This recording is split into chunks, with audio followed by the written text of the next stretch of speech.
Definitely gonna have to touch on Charlie Kirk. By the time you're seeing this video, it's been a little while, but I'm sure it's still top of the news. It will be relevant for years to come, I am sure. No, I think I heard somebody say it'll be written in the history books for 1,000 years, and the only reason he said that was because beyond that, usually things just get forgotten. So, well, honestly, it was a public execution of somebody who was listened to. His videos were listened to billions of times. It'll be pretty prolific. So we'll touch on that a little bit. I want to honor him in a way, growing a little bit about on what we had done last time, just in the wake of everything. I felt the most important way that we could go about it based on what we're doing, as new as we are, is helping talk about debate and discussions and how they can be productive and actually teaching you how. Because as much as that's what we do here, that's not necessarily teaching y'all how. It's just doing it. So we don't go and watch a baseball game and leave expecting to know how to play baseball. But I would like our audience to be able to leave here feeling confident enough to have a respectful conversation with people that they disagree with. And I will do what I usually do, and I will go over what's real and what's not real in the news, and what you can trust and what you cannot trust in the news. I have a few things to say. He's a little salty. I am more than salty. So get ready to learn a little bit. I do have something fun to talk about as well. Getting into spooky season a little bit. I am excited that the temperature is getting a little cooler. So I'm just stoked for Halloween. It is my absolute favorite holiday. Next episode, you guys will see us all decked out. I'll probably slowly decorate and then randomly dress up, and hopefully it'll line up with Halloween release. You guys, I do have something fun to talk about too, and I think everyone besides Amanda, because I think you guys will just be absolutely astonished that she has no idea that this is going on right now. Maybe. So it will be a really fun topic because you guys will be like, oh. And she'll be like, I have no idea what we're talking about. Have fun in editing. You're going to have to throw something up there because you're not wanting to give it out to me, but maybe the audience will know right now. Oh, yes, I will. It's a joke. Everyone. She's just making fun of me right now. Yeah, she has no idea. I just said unknown number, and I know at least we have, 5 dedicated viewers? And I think I know what you're talking about. Okay, all right, yes. Do mocktails. I'm Mandy. I'm Raquel, and this is To Know or Not To Know. Yes, that is the question, really. Yes. Gosh, nowadays it's dangerous to know, and especially to share what you know. What's that philosopher saying? Mark Twain, of course. Those who read the newspaper are misinformed, and those that don't are uninformed.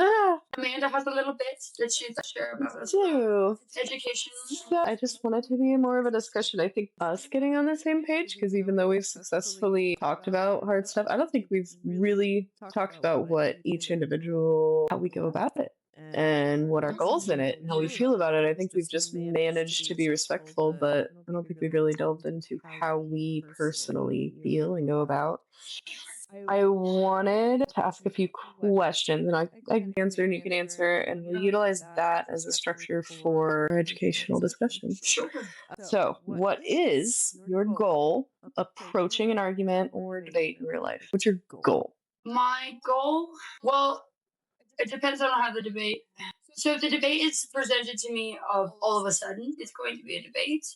Usually there's a little bit of anger, and then of course you want somebody to see it from your side. And I think that's where I immediately jump to is I want them to see it from my side, and then I think, oh, but they want me to see it from their side. Right. So immediate goal, it's high feelings, high emotions. I want to be right. But that's usually the first 10 seconds, right? And that doesn't come out in my speech. That's what's going on inside. And then outside of my speech, it's, well, where did you come from that conclusion? Why do you believe that? Where are you coming from?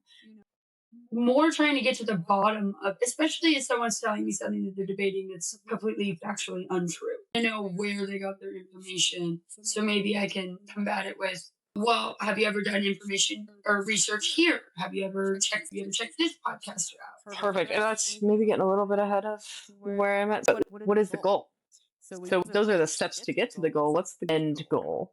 I don't really know. Is the end goal to be right? Is the end goal to have a greater understanding? Is the end goal to change the other person's mind or learn something new yourself?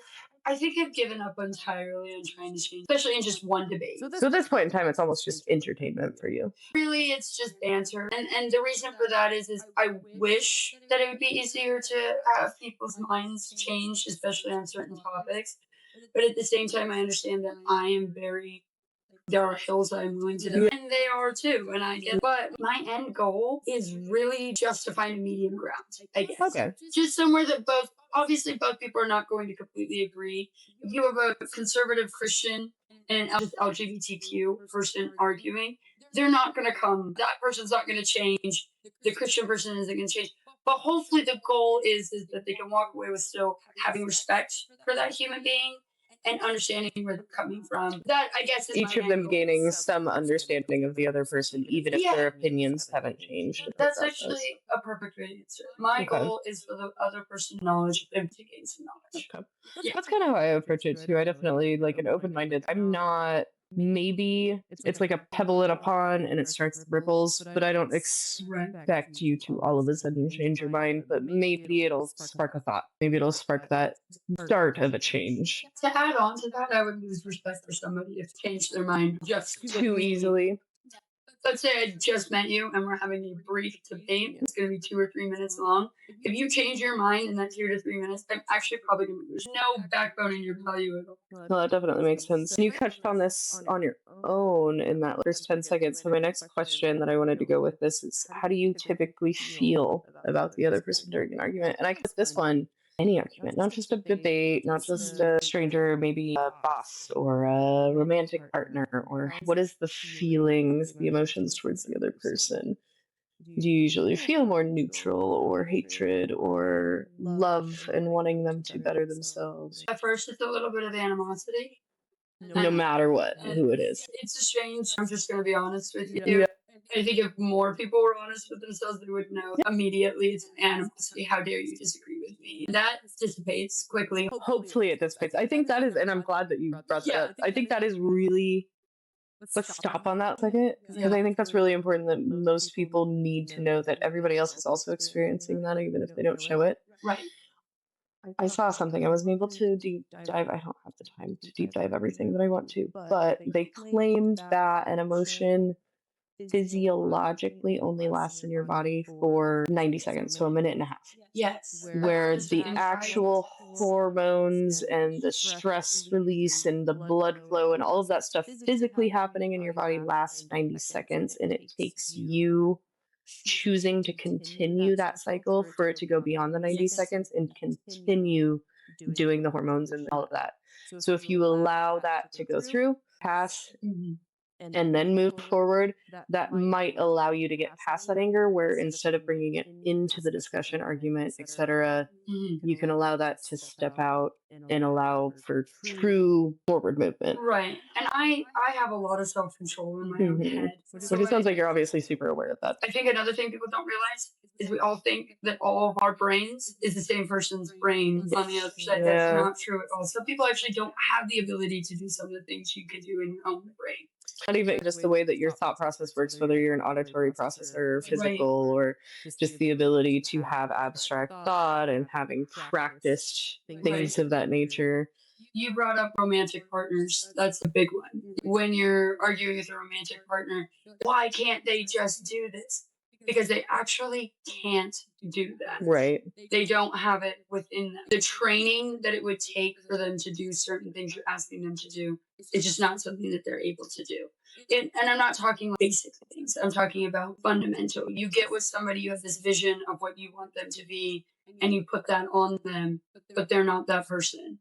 And you keep asking them why they can't. It's like, because you've made up a person inside your head. That's not who they are. So you actually have to be in love with the person that you're with, or you don't love them, you love the idea of them. Right. As far as that's definitely all, it's important to be aware of those emotions. I guess that's why I asked that. You're more aware, I guess, than, I guess maybe I did know that you would be. Obviously, we've been able to have successful conversations, and you've never blown up on me over something when I can tell that maybe inside you're like moments I question my ability to read others, but sometimes I'm like, I think I just pissed her off. I also always think, and I think that for our audience, the best thing to keep in mind when you're debating And when you're arguing, is to not lose sight that the other person is also a human being. They're not a CNN reporter. They're not a president. They're not a political figure. They're not some imaginary thing that's been presented to us. They're a real living person with real human experiences in front of you. And to have some kind of understanding. I don't know if I didn't know if I wrote that down or not. So this would be a good place because you did bring it up briefly. So that we're talking about just the way the brain functions, but not just that, the foundation of knowledge isn't necessarily equal as well. So something I find important that is lacking is simply the acknowledgement that we may not have the same base information, that we may not have the same newsfeed, algorithm, all of that. So the information we're being fed and the reaction we're having based on that is our own personal experience. Somebody else that we're having a discussion with has a completely different experience. Somebody quoted, it was something along the lines of, we think that they are having a different reaction to the same information, but instead they're having a different reaction to a completely different set of information. Exactly. So maybe the population that we spoke about, population control, that got brought up because we were talking about climate change. Right. And you had a fear that people thought that your children should not be alive because of the potential for climate change and the world ending because of that. So that was a foundational information that created a full belief system of no, it couldn't possibly be. You're going to believe that my children need to die if this is true. So it really caused that fear response. It was kind of the whole idea of whenever somebody said that they were not believing in climate change, but more of a climate change enthusiast or Activist, I guess. Activist.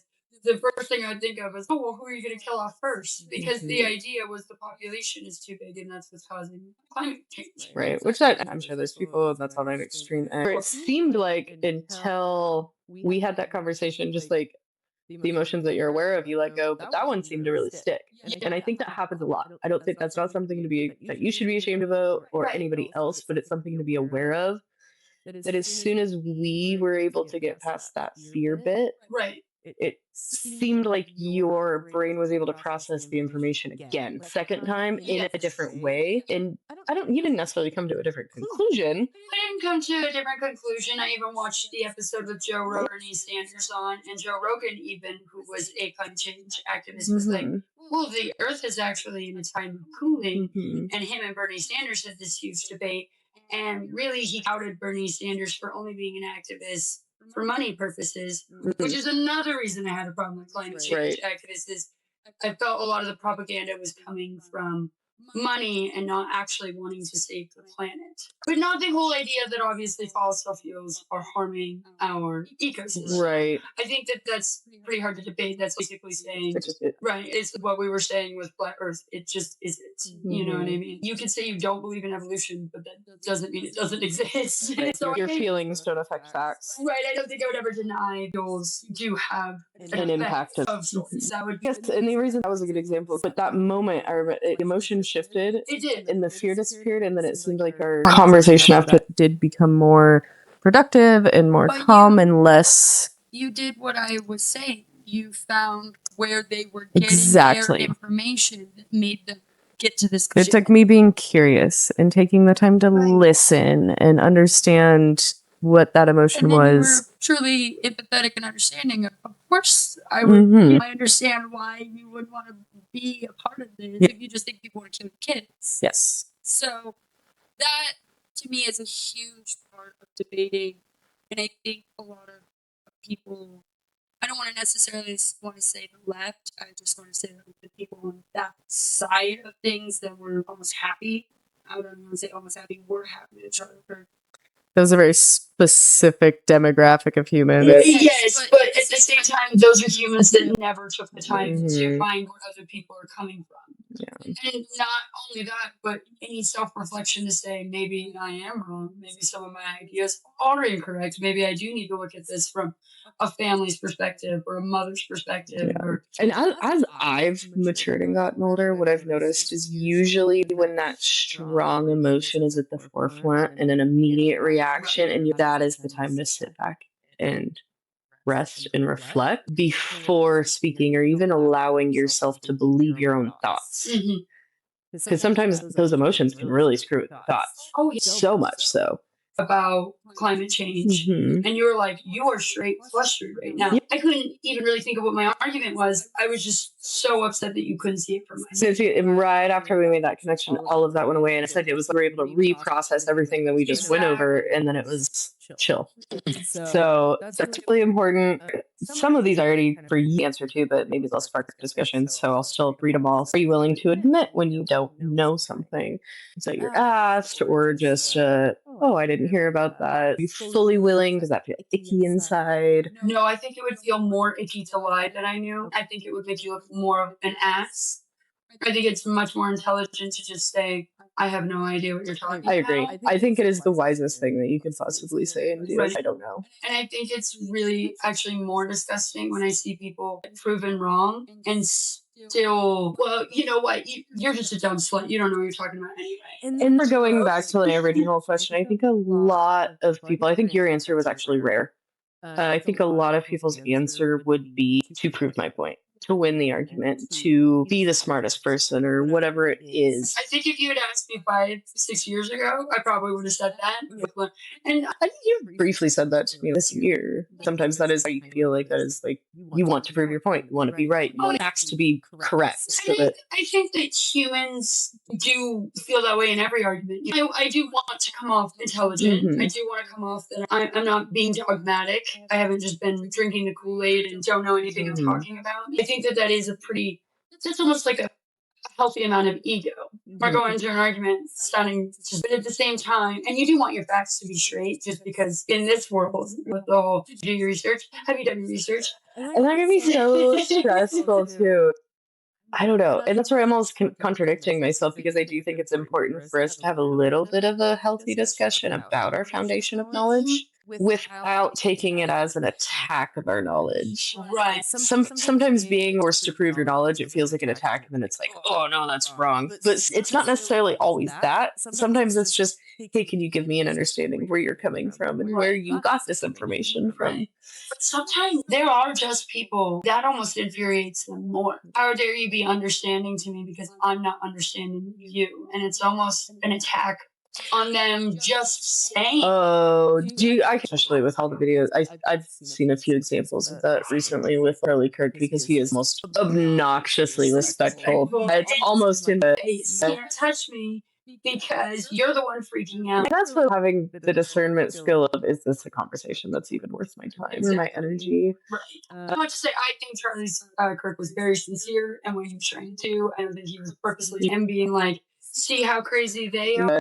But if you're going to get up there on the internet and you have a point to prove and you make yourself look like an ass, that's kind of on you. You know what I mean? The old saying goes, if you don't stand for something, you'll fall for everything. So if you're up there and you're flopping and you don't understand why you're flopping, instead of getting angry at the person that you feel like made you flop, maybe figure out why you flop. Since we already touched on this anyway, where we were talking about how people are seeing certain things on their algorithm, they're seeing. You had just mentioned that people, we think that we're all debating the same knowledge. Yes. But we're seeing different things that we're actually debating. So what we're seeing and what we're feeling is completely different. So we're living in two different worlds. Sometimes 3, 4, 500 different worlds. Mhm. That kind of goes into what I've been seeing with a lot of the misinformation. And with the dawn of technology and the internet and how quickly things can spiral out of control. So, for instance, Stephen King tweeted on X and basically said, well, Charlie Kirk did say that he would be okay with some gay people. That's not a direct quote, so I'll put the direct quote up. And a bunch of people jumped on him. It was absolutely incorrect. That's not at all what he said. He merely brought up scriptures in the Bible where they had stoned gay people. That was just a fact. Charlie Kirk never advocated, and he never said that would be okay. He completely took what he said out of context and said, well, the guy did advocate for stoning gay people.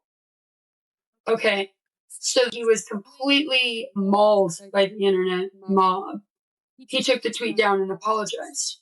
But people brought up a really good point after it happened. It's too late. The damage is already done. You've already put it out there. People have already made their mind up. It doesn't matter how many times we show them that that's not true. They think Charlie Kirk advocated for stoning gay people.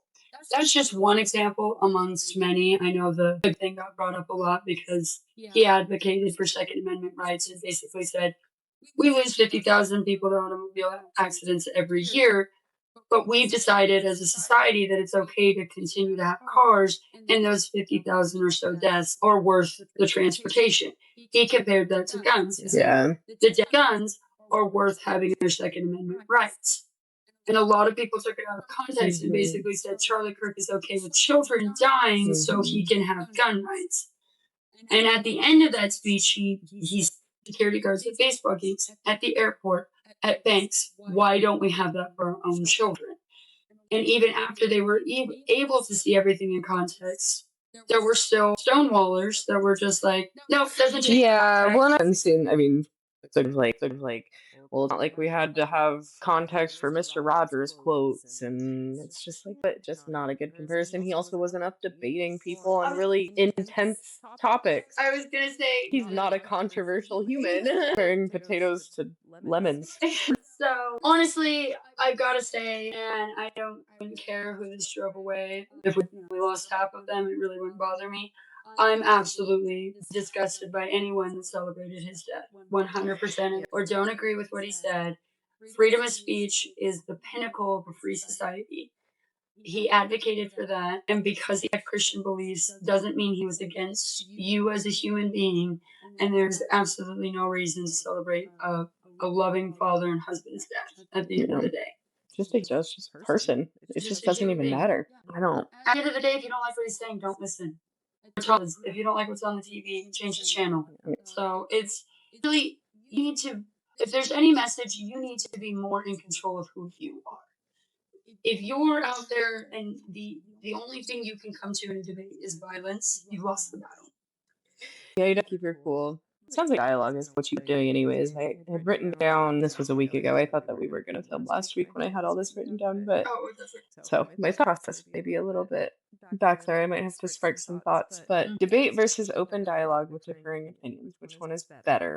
Are we confusing their purpose, which would be to state as a politician, show off stage presence, learn how to be confident on stage as a kid, exploring topics for entertainment purposes. So all of those would be really good examples of where you would obviously be using debate.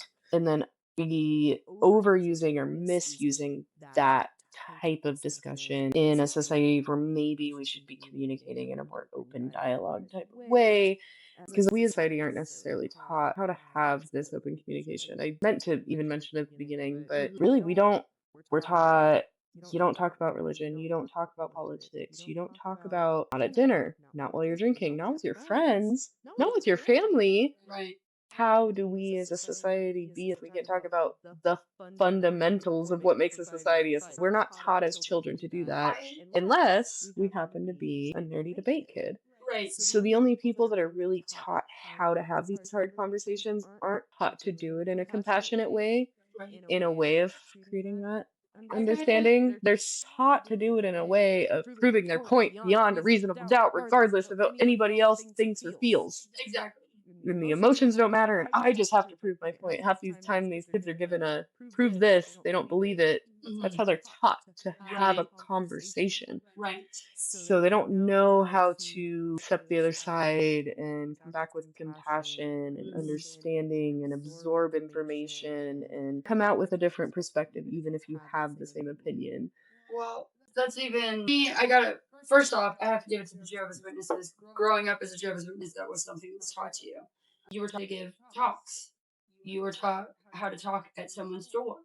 You were taught how to have open discussion. You were taught how to be open-minded at the door because you didn't want to drive people away. Yeah, with an intent to spread a very specific thing, not with the intent to go out and learn something new. So it's almost similar. It is very similar to the debate. But in the other aspect, the comfortability of walking up to someone's door to start talking about what you believe in a nice That way alone is something that I don't see a lot. alone is a really good of Yeah. understanding. But with this is how we can have an open mind. This is how you can sit down with a kid on the playground who has parents that raised him to be XYZ and your parents raised you to be ABC.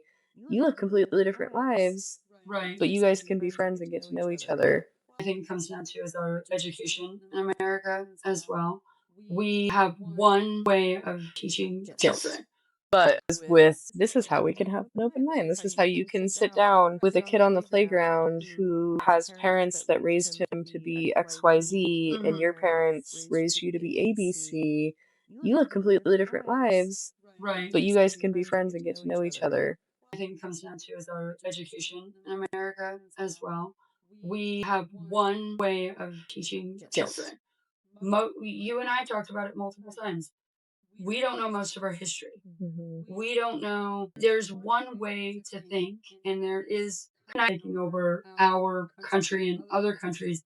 And that's what's taught in school. All races. Europeans are bad people because they took over the entire planet. This, that, and the other. There's no area. If they were white and they were on a ship, they're a bad person. There's no going into their history. What made them believe this? What did they here? And if you talk to some immigrants from other countries that come over here, they will talk, especially from like Cuba and areas like that where they do come from a more like dictator socialist society. They will talk about how they came here to get away from that, and what happens here in America terrifies them because we are headed towards that more and more. And we don't know how good we have it. The people out there protesting and screaming and getting in your face, those immigrants are looking at them going, you have the freedom to scream in people's faces without getting beaten in the street. You have no idea how good you have it. You're saying everyone in your society is a fascist, but you don't even know what a fascist is. And a lot of our debating skills comes from our education system.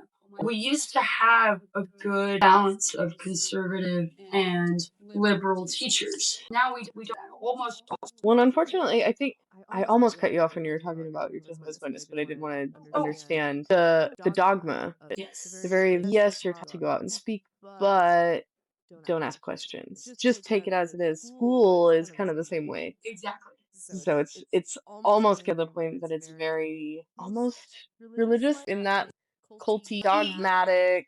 You're gonna sit here for this amount of time. You're gonna do exactly what you're told. They're Right. not necessarily being taught how to learn and how to think. They're being taught how to sit still, do the work, Mhm. don't ask questions, just be good little workers. And we know that that was created by the Rockefellers originally, the school system. So we know that it was designed to create good workers, not thinkers. I often go to like for old LGBT. We'll bring this up. The old schools, right? The ones from the 80s, where it's like they were with people asking them questions. They were fine with people getting to understand their way of life. And they're very upset by the way that the education system is handling it because children aren't able to. Well, why do pronouns? Don't ask that. That's disrespectful. We'll take the time to explain it to the kid. They shared with me with a lesbian who explained to the little girl that she was also a girl, but she likes boy clothes because they're very comfortable. You're a girl. Oh, yes, you are a girl. And that's how you talk to children about this. You don't, because it's none of your business. That kind of thing. Mhm. It's where we take in school and turn it into our own of what can we do, what almost not even educational anymore. It's what can we indoctrinate and how far can we go with this. It's okay to teach people about all walks of life, but they should be able to ask questions. It shouldn't, parents should be able to ask questions. This whole let's cut the parent out of it and not include them in it is also causing a lot of problems for parents and children relationships so they can go home and have a proper discussion. And I understand that there are very religious people that are never going to be on your side, and that sucks, but I don't think indoctrinating is the way to go about it. Everything can be taught in school in a very healthy way, and we are not doing that. We Mhm. are taking one narrative and shoving it down children's. When there shouldn't be a narrative at all. It really should just be the The fundamentals. facts. My opinions on the education is that it's completely broken and we need to see us go back to that philosophy that like Leonardo da Vinci like a self of teaching children how to learn, not necessarily forcing information down their throat, not this regurgitation. You know, have that open platform, that philosophical. We all sit in a room, everybody feels differently, but it's not a feeling emotion based. It's just to Right. trying to understand how humanity works and let's explore this. Let's ask this question. And just because we're asking that question doesn't mean we're a bigot or an extreme leftist or a blah blah blah. You somebody's on them saying one thing or how they're dressed or Right. whatever that is, whether it's the right or the left or Somewhere in between. anything, that I think is something that we as a society need to drop. When you go into a discussion, all those assumptions need to fall. Well, Because you go into it with this, I know that they said this, mhm, they must feel this way. So then you go about it with this, I'm fighting against this belief that they never even told me they had to begin with. right. Right. So I do think the more someone talks, the more you can probably pinpoint where I up and say, hey, wait, so I picked up on this. Did you happen to get that from this? yeah, Or so take the time I get what you're saying. to You ask, can assume, but maybe figure out before you maybe verify your assumption before you have before. a picture of that. Tyler Robinson, the kid who shot Charlie Kirk, he came from an extreme conservative MAGA family and then went into an extreme ideology school. And so there was really no room for questions on either side. Mhm. I'm not giving this man any leeway whatsoever. I do think that he had an evil soul at the end of the day. You're on a good path though, Yeah. because that's why we need to have those discussions with our Right. kids. That's where, again, assumptions here, I'm being a complete hypocrite because we don't know what his upbringing is. That's hypothetical scenario based on the information that we have and what it seems like and what we've been told. Or the families come out and It said that they were probably wasn't a safe place for him to explore his ideas that he was being introduced to. It probably wasn't safe for him to come home and be like, "Hey, Dad, so this is what I grew up, but what's this feeling lately? Like, why do you feel like this so strongly? Why do you hate these people?" Because I got to know one of them, and they're actually like really cool. but on the flip side, if you going into the school with conservative beliefs and then also being told that you're a bad person and a bigot and a fascist for having those beliefs I can imagine that could create a lot is of self-hate. That's going yeah. to create a lot of confusion. So But we wouldn't it have been a really great if you had a family that you could go back to and be like, "Hey, this is yeah, happening. Are you a bad person? Am I a bad person?" right. And with a loving parent that sits down and says, "Oh, wait, I don't know. Let's sit down and talk. This is what I believe. What are they saying? Oh, interesting. How do you feel?" Right. That doesn't happen in most households. I don't know how we get there, but god damn it, I want to see that everywhere. I'd love to see that.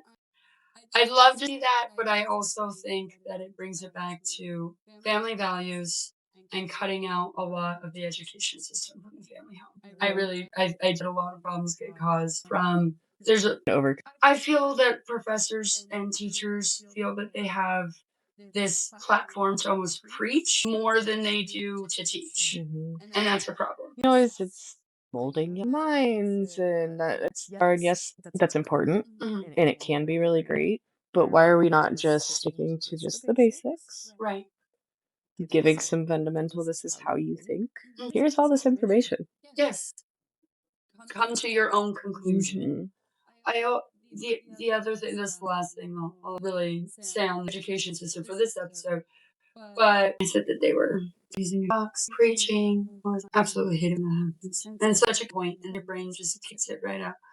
But I both in home and oh, what I was gonna say is, so you were maybe he went home and didn't have the loving, and we're assuming he could have had a very loving and supporting I'm sure they were loving and supportive, but maybe not a safe place to bring up things that weren't norm in right. this family structure. But again, but is it so bad that you go to college and we have a conservative family that maybe should have been more open minded to their son's thought process and how he felt? He obviously had a furry transgender girlfriend that was roommate. That's been confirmed through text messages and multiple pictures and social media outlets. But what? I know. There's so much. It's way too fresh. I'm not believing anything. Those texts don't seem like they're coming from a 20-something-year-old. I think the texts are a little off, but I his Yeah. girlfriend. No, it's just it all seems so odd. Not necessarily the relationship and stuff, just the I was gonna say, I could see a 22-year-old guy in college having a furry transgender. That doesn't sound far off in 2025. But I'm government, so I mean, do we know that this is the guy, or is he just the fall guy? You know? Dad Patsy is he's just a scapegoat anyways. Right. What I'm trying to say is his conclusions is that this party or this way of thinking is better than what his family's thinking. Then it should be respected on the other side that when you go to college and your conservative beliefs are what you stick to until you get out of college. Maybe you pick up a few things and you become more open minded. By fixing our education system, we might be able to complete that. But I don't think that it's you come from a conservative home and you're not right if you didn't end up being a liberal. Is that generally believed belief? Most admit to you up front and face to face that they are a liberal college. Their funders are liberal. So from your side, you're seeing that they believe on the other side, if somebody goes through college and comes out the other side conservative, they failed? Yes. And that's being said by I would say if you just go back and watch the Charlie Kirk, people kind of talking to him just to admire him, just wanting to meet him and talk to him. They're more conservative, talking about how on their campuses there aren't very many spots for yeah. conservatives to be. There aren't very many conservative voices. That they were actually getting lower grades by more liberal professors because of their conservative beliefs. Oh, interesting. That they became co-chamber because they had to band together with a small amount of them. Now, of course, that's changed a lot, so there are more conservatives going to school and more outspoken about their conservative beliefs. You have to remember there was a point that you couldn't say certain things or you'd be kicked out of school. You couldn't say that you liked Trump or you could class if you were a Trump supporter. Those are things that did happen. The schools, they have an ideology. A lot of schools have this. So local school to us, they're Catholic university. Do they also, just so it's most colleges, and even if they're the Jesuit Catholics, the super intense Mormon colleges, and one or two schools that it's not going to be the religion it's based off, it's going to be their hedge managers that are going to be funding them. Harvard, Stanford, Yale are all liberal hedge fund funders. just a thought. And I don't know where I want this thought to go. That's okay. I'm not saying, not even a debate. It's just a thought that came to mind with the hedge funds people. Sure. Why would the people in charge of us that want to control us, Right. that created the education system, the Rockefellers, all of this, want a population to be more liberal than conservative? Just not even like the hypothetical. Oh, Weird, right? liberals tend to not have children. They do not want people to be having a lot of children. Liberals tend to be in that are the opposite of the family dynamic. They would like to have less families, more control over the children. I am a firm believer that they teach. That kind of contradicts a very Republican held belief and argument that the liberals are, in fact, having all the babies to take care of all of the welfare rights. And so, are the liberals having less babies? I think that that would be more going back to what you just said, where you're saying, well, they're more liberal, they're on welfare for whatever reason. This thing of people just being on welfare isn't really a liberal held belief, it's just more of a lazy belief. And conservatives are usually homeowners because there's a reason people get more conservative with age is because they're homeowners. They pay more in taxes. They usually have higher paying jobs. Statistically, I could even pull up the statistics for you. So when they see people on welfare, the reason they have a problem with that is because they're the taxpayer paying for the welfare. They don't care if they're a liberal or conservative, whatever they are. They don't want to continue to pay for food stamps. But you've never a conservative or Republican complain about liberals taking advantage. You've never heard that argument? I've heard it, but I don't specifically think that I'm trying to avoid the general demographic that they're attacking, which is black women.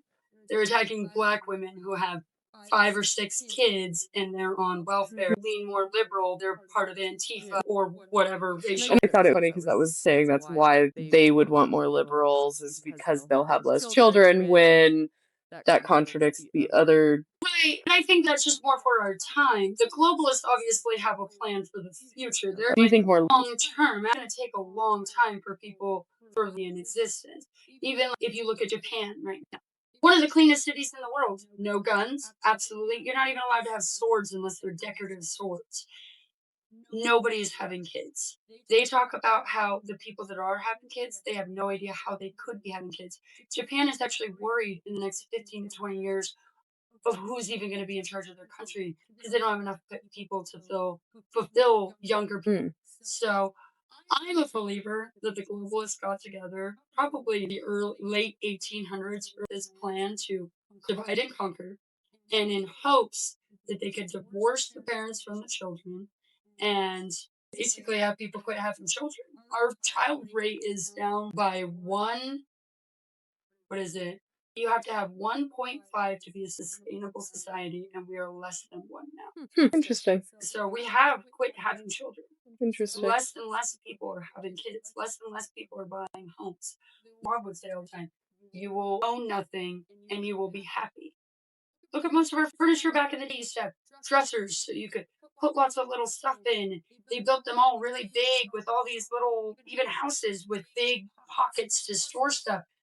Now all of our furniture is very boring, very generic, very all the same, very unified. I believe that building a world for slaves. There won't be parties. There won't be other countries. There will be them. I'd say we'll see, but this feels like a generations beyond us thing. We're approaching a dystopian. Very interesting. I did have a question. Just came to mind. I was watching another podcast, and I think they didn't question, but they brought up old movies and nostalgia. With spooky season coming, what's that movie that you were way too young to watch that ruined you? I watch it behind my parents' couch. You're that was old enough to. The old one with the button in it. Well, because usually I like 3, 4, that's like toddlers, almost young enough that you were enough to it scarred you. Oh, I couldn't go to the bathroom by myself. My mom had to stand outside the bathroom door. I was terrified blood would come through the sink, and my friends would start talking to me. Oh no! Oh, for years. I'm still terrified of Pennywise. When I have sleep paralysis, that's mine's kind of obscure. I don't even know if anybody remembers this movie. It's Dreamcatcher. Oh yes, I do. Still once in a while, if I get too in my head about it, toilets. Sometimes after I'll be in the bathroom and I'm scrubbing my face and I start looking in the mirror, I actually get so freaked out. I have to like run, and I know that's Cleaning your face, but eyes are open. No, you're fine. When I was that happened to me in hockey bathroom. It's pretty short hair, no sandy blonde, not super dark. Black, long, straggly haired woman was my reflection in the foggy mirror, dude. I was so freaked out. I ran out of there so fast. I'm still trying to convince myself that it was just my imagination, but I think I really did see that on Ghost. So Macy and Natalie, and Natalie's younger sister too, but she talks about that. She washes her face with her eyes wide open and just deals with this in her eyes and everything. She cannot close her eyes. That's the one that really gets me. Have you seen the movie Us?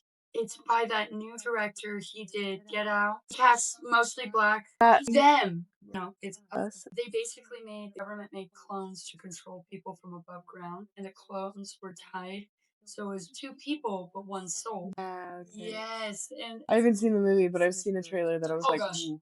Watch it. Super good movie. The end so kind of beginning, but the end really hits you.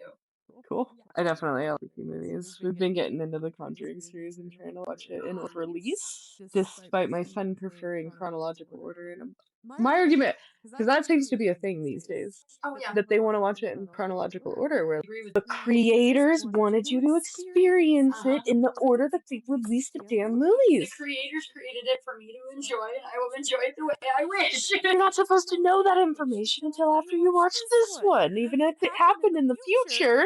But first, I'm not a demonic movie kind of person. Blame it on my upbringing.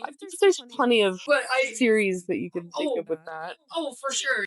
A lot of people, you're supposed to watch the first, and then the fourth, and then the second, and Star Wars. It's like watching 4 and 5 before you watch 1, 2, and 3. You're supposed to watch the ones that come after. So that thing that I thought was like fever dream, I'm pretty sure it was real. Disney, when they tried to touch movies, is that one? It was creepy. I would say the monster was kind of friendly, but he was kind of creepy. Bed. He was a black kid, I want to say, with fever of a movie, man. If anyone knows what we're talking about, please comment. Purple monster.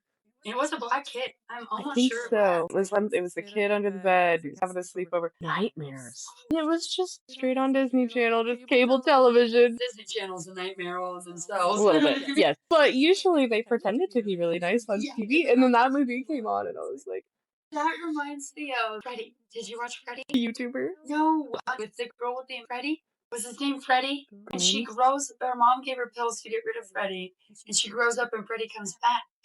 This does sound familiar. I'm thinking I've got the name of That does sound familiar. Yes. Dude, they had some weird movies in the 90s, 2000s. Oh, there was even one about the smart home.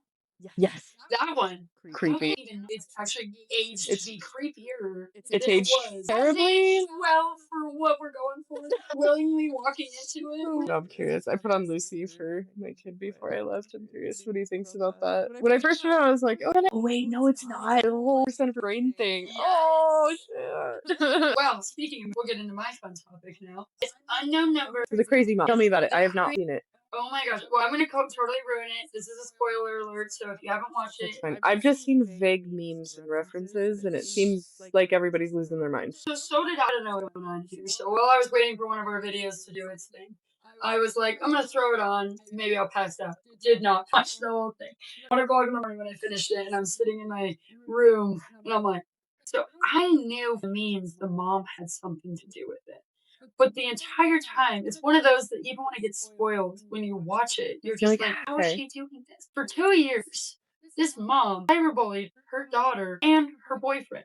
They were like those met in 7th grade. Oh, she was cyberbullying the boyfriend too. Huh? Yes, and then she started cyberbullying the boyfriend's other. So the girl, all these poor kids are just going to their freaking out about.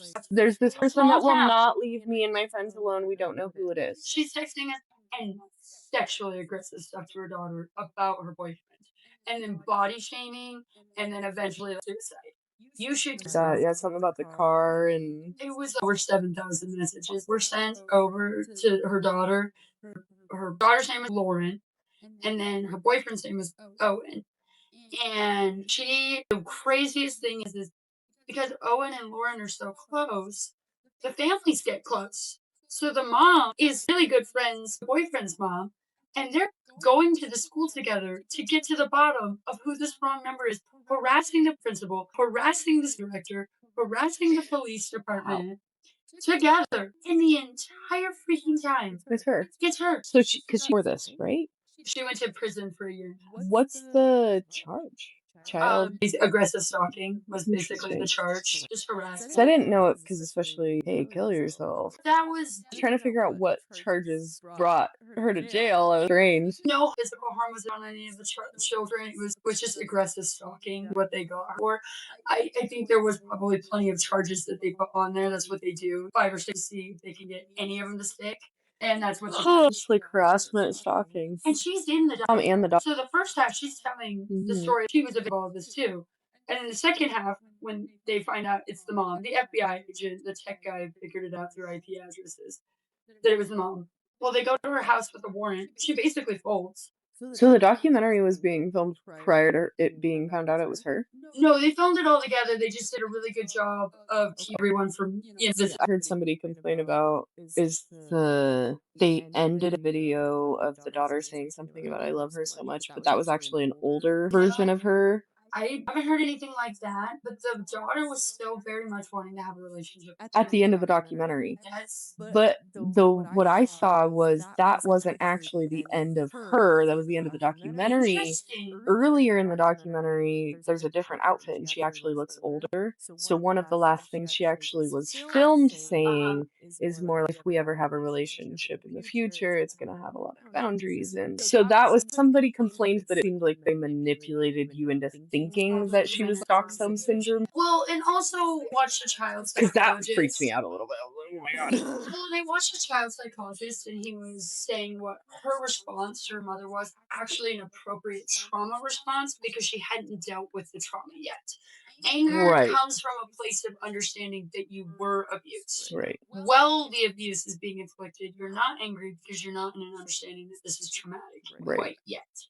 So she hadn't really. And that's what I think when they ended it, she wasn't quite there. Right. But she was there at other points in the documentary. Mm-hmm. But they didn't really think. I don't know who that is. The guy who got convicted of murder but didn't actually commit the murder, and he was in prison for 8 years, and they finally had enough evidence to say he didn't actually commit the crime. Don't feel bad, because he immediately got out of prison and then brutally raped and murdered, or brutally murdered a woman right afterwards. What And was so he in prison for not doing? so he hadn't committed any serious crimes yet. You start looking into this guy's background. He does have sexual assault in his background. He fit the scenario for this guy. It's just that there was He no didn't commit that crime. and who knows if he did commit a crime like this, but did it. And he got his nephew involved. This poor kid who has the IQ of maybe 65. Oh, He's not a very intelligent kid, which is very sad. Gets him involved. He raped the woman as well because he's a young, influential child who isn't very intelligent. He ends up getting prison time for it as well. oh, that's sad. Very sad. But the point I was trying to make, the original Stephen Avery documentary was made on Netflix. So they went in and they did this huge sob story for him at the beginning. And then they do the other half when he was convicted of the second murder and made it look like he didn't also commit the second murder. So you're at the end of this, you're like, those cops are out to get him. He didn't commit the second murder. There's so much evidence. The reason I ended up watching it is because I wanted to watch Candace Owens' documentary on it. So she went in and did the fact checking, and you're like, wow, they really manipulated this documentary to get you on this murderer's side. Really, which it is clear as day he killed this woman. There's no question. Her blood was all over his trailer. Her car was in his junkyard. The evidence is That's a really good example of manipulating the truth. it was great. If anybody wants to know how well a documentary, because we trust documentaries, we think this documentary has Entertainment? yes, the smart person is telling me this information. No, it's entertainment. So go watch the Netflix documentary first, Stephen Avery, and then go watch Candace Owens' documentary, and you will see the manipulation. She actually goes into how long they've been manipulating documentaries back to one of the very first when a gentleman goes to visit the natives, and he has the natives sitting there trying to eat records. They don't know what record is, and showing how it was total crap. He had the guy put Meanwhile, it's like they're in their backyard from their house with indoor plumbing. And like, they all native. But those natives weren't idiots. so funny. They were with the times, but they made it look like To be fair, since I can send those yes, people, I know I don't look like it, but as I've said in the past, I am Alaska Native. yes. Our people want you to think we're stupid. Yes, on the wrong number. The mother did get paid to do the documentary. Everybody was very upset about that, but the humiliation that woman will have for the rest of her life, I think, was worth all the money in the world because everybody just hates her. And if you watch it, you'll never get a reason. It's a total narcissistic reason. Is oh, I was protecting my daughter because I was raped at 17, so I didn't want her to grow up. So I felt these messages would help her understand the dangers of growing up. And everybody does sometimes. They just don't get caught. That's the difference between me and them, is that I just got caught. Everyone tries. First of all, everyone doesn't drive drunk sometimes. And I'm just going to say, jaywalking is a lot different than cyberbullying and harassing your daughter for 2 years. It's just the moral and ethical of it. You got a year and a half of That woman's interesting. Yeah. everyone drives drunk. Only that I The got caught. funniest one that I saw was something about 20,000 texts, and she's like, I only sent 19,998 or something. Did she actually say that? Many messages as people would come to the conclusion. I can't remember exactly verbatim. It was what she something said. about 2 off, though. Or something. Yes, I didn't send 7,000 text messages harassing my daughter. I only sent 6,998 messages harassing my daughter. Crazy. It was one of your more brought up influencers. What is her name? She went through a really bad breakup. We talk about Oh, Laura. She declared she has a fake interview where she is So funny at her oh my impressions. God, is a beautiful woman, much prettier than the mom. Able to make her face do so many things. But the mom has very long buck teeth. And I feel like everybody as well, and she does just an excellent job. That's incredible. You gotta watch it. It was amazing. I laughed so hard. She is super funny. But anyway, that's my fun little story. I'm sure a lot of you watched Wrong Number. Please comment. Let us know how you felt about Wrong Number. I keep saying that. Please comment and let us know how you felt about Unknown Number. Keep challenging your bias and do it respectfully, guys. Yes, have a heart and understand that other people are human. And always keep an open mind, but not so open that your brain falls out. We'll see you next week. And have a great night.